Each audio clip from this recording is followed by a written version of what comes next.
사무엘하 2장. 다윗이 주께 물었다.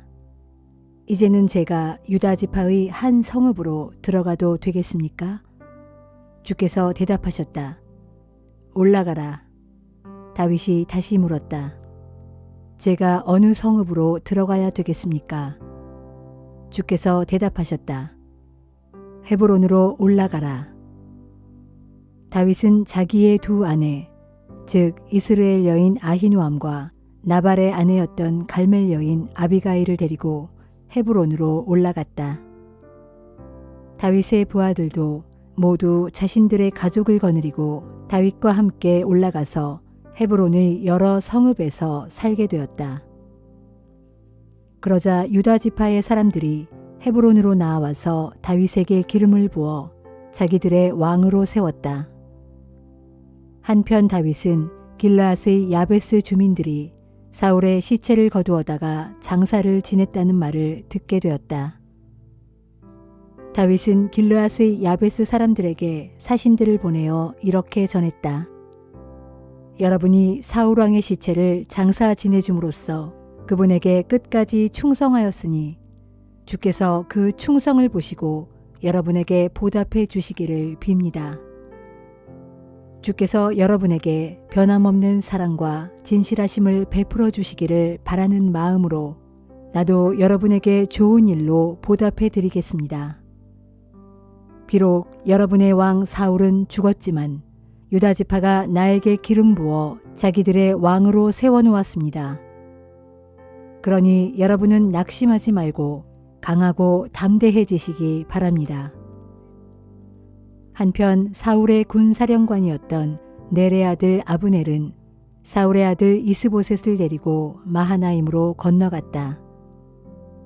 아브넬은 이스보셋을 길르앗, 아술, 이스라엘, 에브라임, 베냐민 그리고 온 이스라엘을 다스리는 왕으로 세웠다.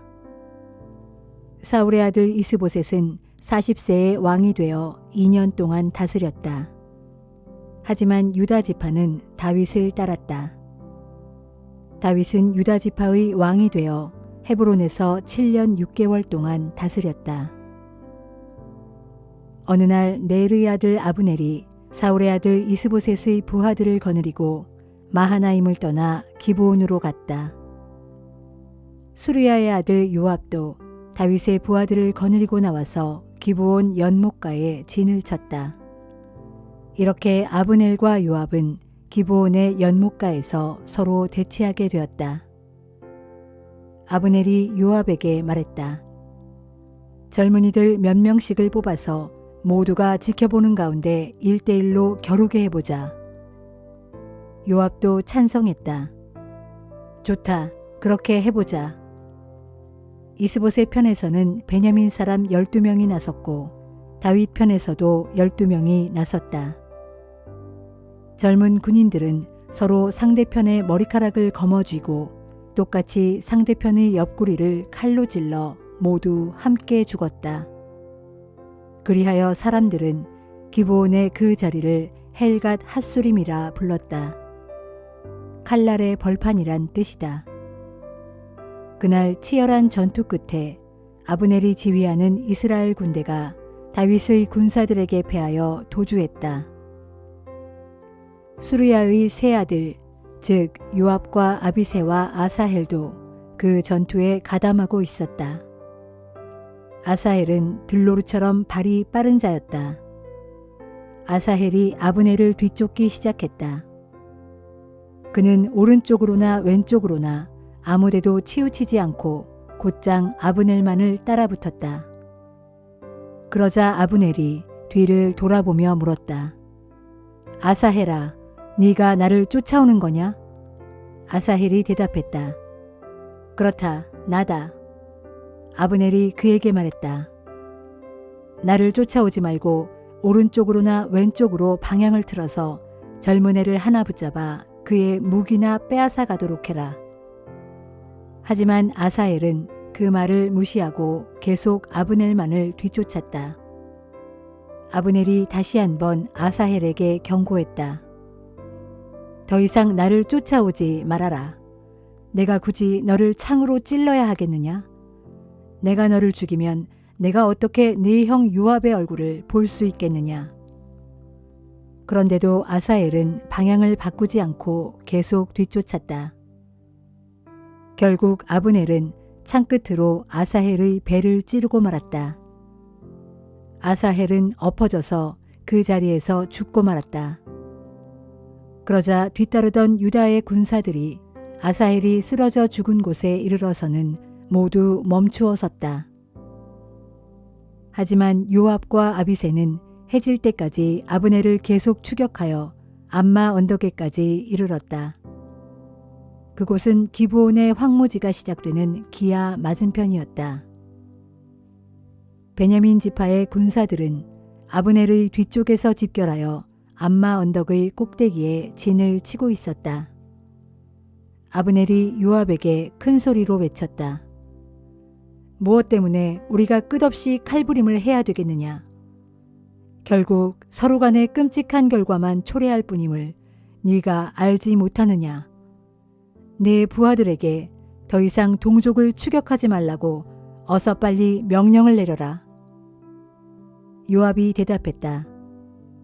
하나님께서 분명히 살아계심을 두고 맹세하지만 네가 그 말을 하지 않았더라면 내 부하들이 내일 아침까지 너를 뒤쫓았을 것이다. 그런 후 요압이 그 자리에서 나팔을 불자 다윗의 군사들은 더 이상 이스라엘 군사들을 추격하지 않았고 더 이상 그들과 싸우지 않았다. 그날 밤 아브넬은 부하들을 거느리고 아라바를 지나갔다. 그들은 요단강을 건너고 비드론을 거쳐 마하나임에 이르렀다. 요압은 아브넬을 추격하던 길에서 돌아와 군사들을 점검했다. 아사헬 외에도 다윗의 부하 19명이 없었다. 그러나 그들이 쳐 죽인 사람은 아브넬의 부하 중에서 베냐민 사람만 360명이었다. 그들은 아사헬의 시체를 메어다가 베들레헴에 있는 그의 조상들의 묘에 장사하였다. 요압은 부하들을 거느리고 밤새도록 행군하여 이튿날 동틀 무렵에 헤브론에 도착했다.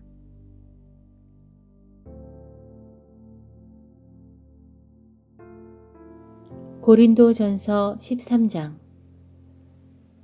내가 사람의 모든 방언과 천사들의 언어로 말을 한다고 할지라도 내가 사랑이 없으면 나는 단지 울리는 징이나 요란한 꽹과리에 지나지 않습니다.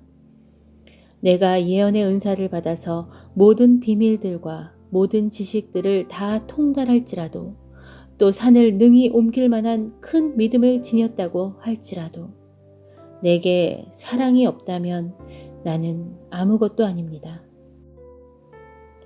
내가 나의 모든 소유를 가난한 이들에게 다 나누어 주고 심지어 내 몸을 불사르도록 기꺼이 내어준다고 할지라도 내게 사랑이 없다면 나는 아무것도 얻을 것이 없습니다. 그러면 사랑은 무엇입니까? 사랑은 오래 참고 친절합니다. 사랑은 시기하지 않고 뽐내지 않으며 교만하지 않습니다. 사랑은 무례하게 굴지 않고 자기의 이익을 추구하지 않으며 성내지 않고 마음속에 원한을 품지 않습니다. 사랑은 불의를 기뻐하지 않으며 진리와 함께 기뻐합니다. 사랑은 모든 것을 덮어주고 변함없이 항상 믿어주며 언제 어디서나 소망을 품고 모든 것을 견딥니다. 사랑은 결코 없어지지 않습니다. 하지만 예언도 사라지고 방언도 그치고 지식도 없어집니다. 지금 우리는 부분적으로 알고 또 부분적으로 예언합니다. 그러나 모든 것이 온전해질 때가 오면 부분적이고 불완전한 것들은 다 사라질 것입니다. 내가 어렸을 적에는 말하는 것이나 생각하는 것이나 판단하는 것이 모두 어린아이와 같이 어렸지만 어른이 돼서는 어렸을 때의 것들을 다 버렸습니다. 지금은 우리가 거울로 자기 모습을 들여다보는 것 같이 희미하게 보지만 그날이 오면 얼굴과 얼굴을 맞대고 분명히 볼 것입니다. 지금은 내가 부분적으로 알지만 그날이 오면 하나님께서 나를 아신 것 같이 내가 온전히 알게 될 것입니다. 그러므로 믿음, 소망, 사랑 이 세 가지는 언제까지나 남아있을 것이지만 그 중에서도 으뜸은 사랑입니다.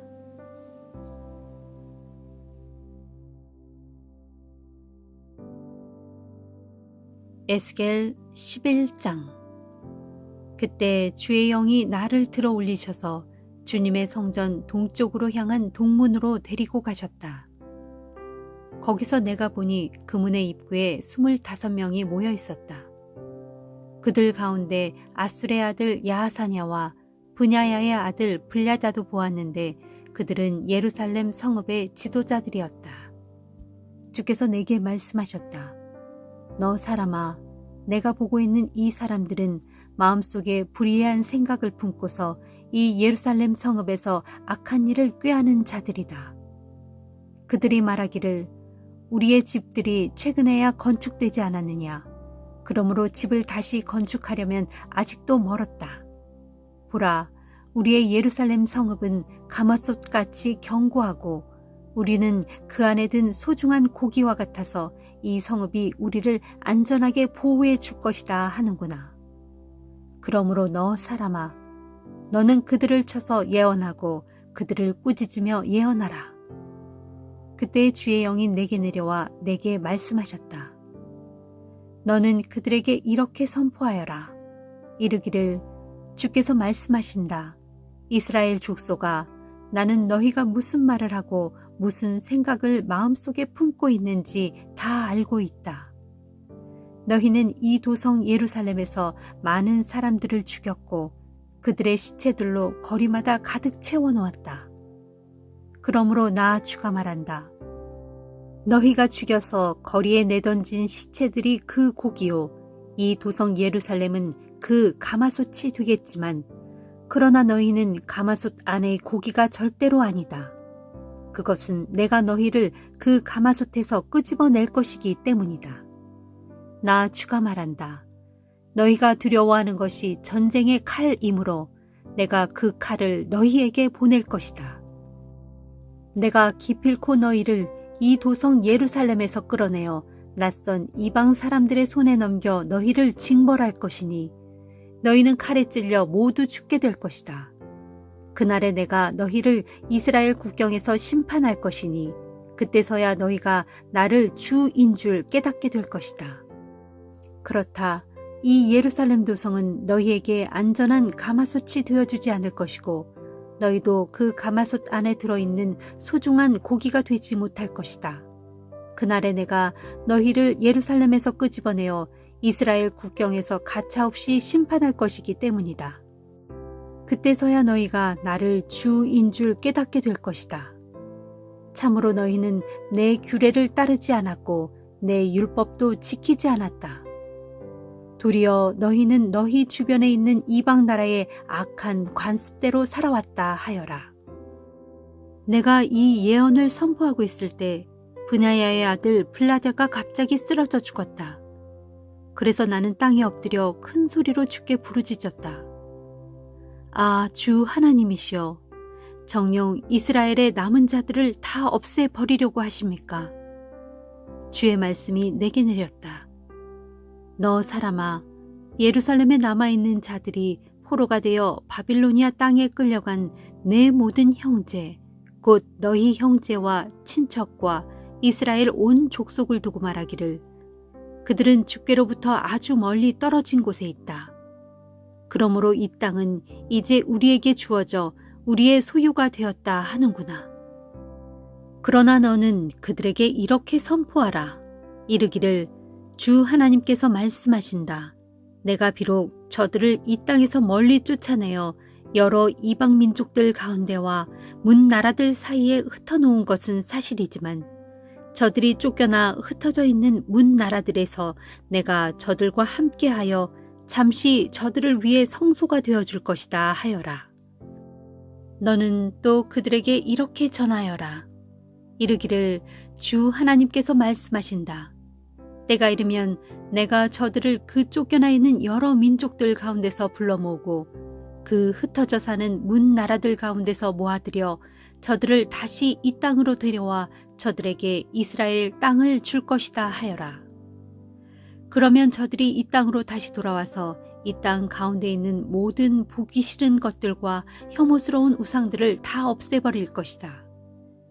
그때 나는 저들에게 새 마음을 주고 저들 속에 새 영을 불어넣을 것이다. 또 그들의 몸에서 돌같이 딱딱한 마음을 제거하고 그 대신에 살같이 부드러운 마음을 심어주어 저들로 내 규례에 따라 살게 하고 또 내 율법을 지켜 행하게 할 것이니 그러면 저들은 내 백성이 되고 나는 저들의 하나님이 될 것이다.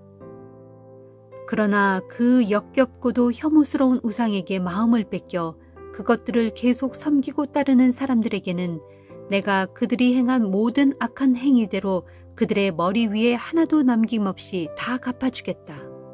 이는 나 주 하나님의 말이다. 그때 그룹들이 그들의 날개를 펼치는데 바퀴들도 그들 곁에 있고 이스라엘 하나님의 영광도 그들 위에 있었다. 이윽고 주님의 영광이 예루살렘 성읍 가운데서 위로 떠올라 옮겨가더니 예루살렘 성읍 동편에 있는 산 위에 머물렀다. 그러자 주님의 영이 환상 가운데 나를 높이 들어올려 바빌로니아 땅에 있는 사로잡힌 자들, 곧 포로된 내 동족들에게로 데려다 주셨다. 그리고 지금껏 내가 본 환상이 내게서 떠나갔다. 나는 사로잡힌 자들, 곧 포로된 내 동족들에게 주께서 환상 가운데 내게 보여주신 모든 일을 자세히 말해 주었다. 시편 50편. 전능하신 하나님, 주께서 말씀하셔서 해 뜨는 곳에서부터 해 지는 곳까지 온 세상을 다 불러 모으신다. 더할 수 없이 아름다운 시온산에서 우리 하나님께서 환하게 빛을 비추신다. 우리 하나님께서 나타나실 때에 세상이 잠잠치 아니하니 활활 타오르는 불길을 앞세우고 사방에서 거세게 불어대는 바람을 몰고 오신다. 주께서 자기 백성을 심판하시려고 위로는 하늘을 부르고 아래로는 땅을 불러 증인으로 삼으며 이르시기를 제사로서 나와 언약을 맺은 나의 거룩한 백성들을 내게로 다 불러 모아라 하신다. 하나님께서 친히 재판관이 되시니 하늘이 주의 의로우심을 선포하는구나. 주께서 자기 백성에 대해서는 이렇게 말씀하신다. 내 백성들아 들어라. 내가 말하리라. 이스라엘아 내가 너희에 대해 증거하리라. 나는 하나님 바로 너희의 하나님이다. 나는 너희가 내게 바치는 희생 제물 때문에 너희를 꾸짖지 않으리니 너희가 날마다 거르지 않고 내게 계속 번제물을 바쳤기 때문이다. 하지만 실상 나는 너희 집에 있는 황소나 너희 우리에 있는 염소가 필요하지 않다. 숲속에서 뛰노는 모든 동물들이 다 나의 것이요 산속의 수많은 짐승들도 다 나의 것이 아니더냐. 산에 사는 모든 새들도 내가 다 알고 있고 들판에 사는 모든 동물들도 다 나의 품 안에 있다. 비록 내가 굶주릴지라도 너희에게 알리지 않을 것이니 그것은 온 세상과 그 안에 있는 모든 것들이 전부 나의 것이기 때문이다. 내가 황소의 고기를 먹겠느냐? 내가 염소의 피를 마시겠느냐? 다만 내가 너희에게 원하는 참된 제물은 이것이니 곧 너희 마음속에 진정한 감사와 또 너희가 지극히 높으신 분이신 내게 서원한 것을 그대로 지키는 일이다. 너희는 고통과 재난의 날에 나를 부르라. 내가 너희를 건져주리니 그러면 너희가 내게 영광을 돌리게 되리라. 그러나 악한 자들에 대해서는 하나님께서 이렇게 말씀하신다. 너희가 어찌하여 내 율법에 대해 나불대고 내 입술로 나의 언약에 대해 떠드느냐. 너희는 나의 가르침을 싫어하여 내 말을 내팽개쳐 버리지 않았더냐. 또 도둑을 보면 한패가 되어 휩쓸리고 가늠하는 자들과 한 통속이 되어 어울린다. 입으로는 악한 일을 꾸며대기 바쁘고 혀로는 남을 속이고 해치는 일에 정신이 없다. 내 형제들의 허물을 들추어내기 바쁘고 같은 어머니에게서 태어난 한 핏줄을 헐뜯는 일에 여념이 없다. 너희가 이렇게 못된 짓을 해도 내가 입 다물고 아무 말도 하지 않았더니 나를 너희와 똑같은 줄로 생각하는구나. 그러나 이제 내가 너희를 책망하리니 너희가 어떤 악한 짓을 저질렀는지 조목조목 밝혀주리라. 너희 하나님을 잊어버린 악한 자들아, 이 말을 명심하여라. 그렇지 않으면 내가 너희를 갈기갈기 찢어버릴 것이니 그래도 아무도 너희를 내 손에서 건져낼 자가 없으리라. 오직 감사하는 마음으로 내게 제물을 바치는 자가 나를 영광스럽게 하는 사람이니 그처럼 올바른 길을 걷는 그 사람에게 내가 나의 구원을 보여주리라.